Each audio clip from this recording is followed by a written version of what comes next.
Hello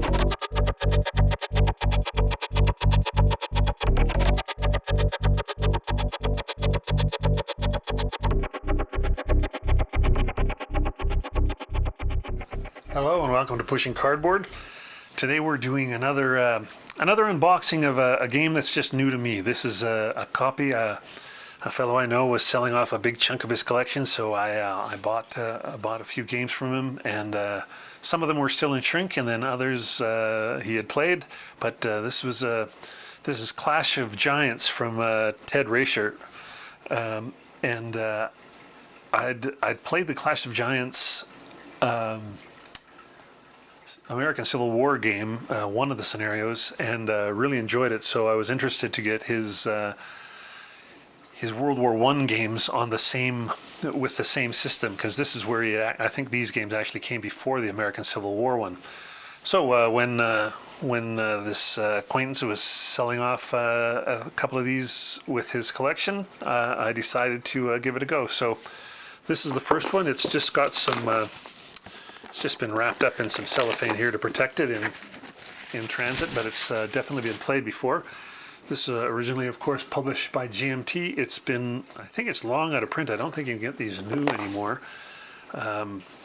Says, what does it say? It says low complexity, just a 3, and high 8 solitaire suitability. So there you go. Does it give us any kind of a time here? Doesn't really say. I guess it depends on which scenario you play, I imagine. But here we go. A little paper to pack in there so it doesn't bobble around. It appears that the copy I got has been opened but not played, because you can see we got some unused baggies. We have the rule book, which is very brief. What is this? How many pages? 5, 7, 8? An 8-page rule book. 8-page rule book. When's the last time you saw one of those? That kind of warms my heart in a way. It's nice to tackle a game that doesn't have a huge rule book every once in a while. I mean, if you're like me, I play too many of those big ones that have big rule books, and these feel like a breath of fresh air. 3-column, easy to read.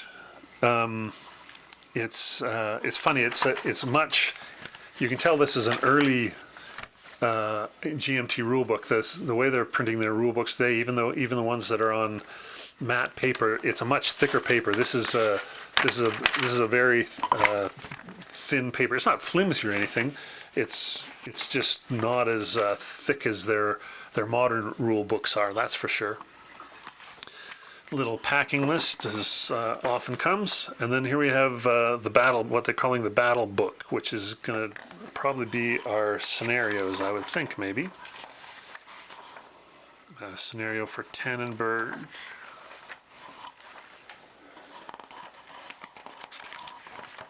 And a scenario for the Marne. And again, this is just a 12-pager, so not a ton here. So I guess there's a few special rules for. This is more like this first book is more like the series rule, and these are special rules for each of the 2 battles.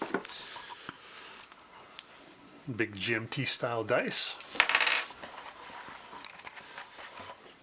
I'll look at the maps last, but let's see what else we have in here. We have a single player aid with terrain effects and combat, and that's all there is. There's not even anything on the backside, so that sort of speaks to the small rule book as well. Earlier, this is early GMT. Counters are still nice and legible. Big. The big fonts where you want them, the ratings on the bottom, smaller for the identification stuff. And it says there's just 2 counter sheets, so this must be both games on one sheet here. I guess some units are single step and some are double step, so we have a few that are blank on the back, but the most are double step. And then a little half sheet of informational markers.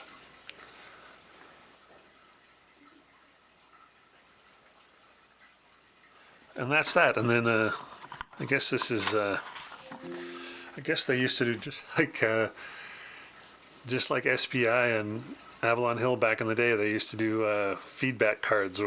So this game probably came out in the 90s. I don't know if it has a date on it or not, but that's what I'm guessing.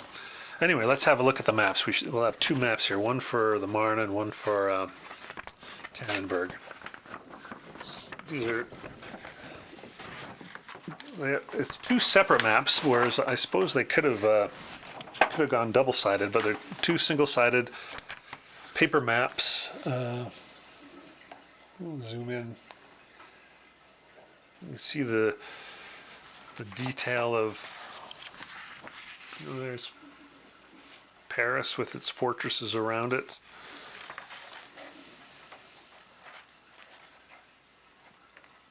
A perfectly great looking map. There's nothing, it doesn't make you fall in love with it, but it's clean, clear, looks like it'll be really easy to play on.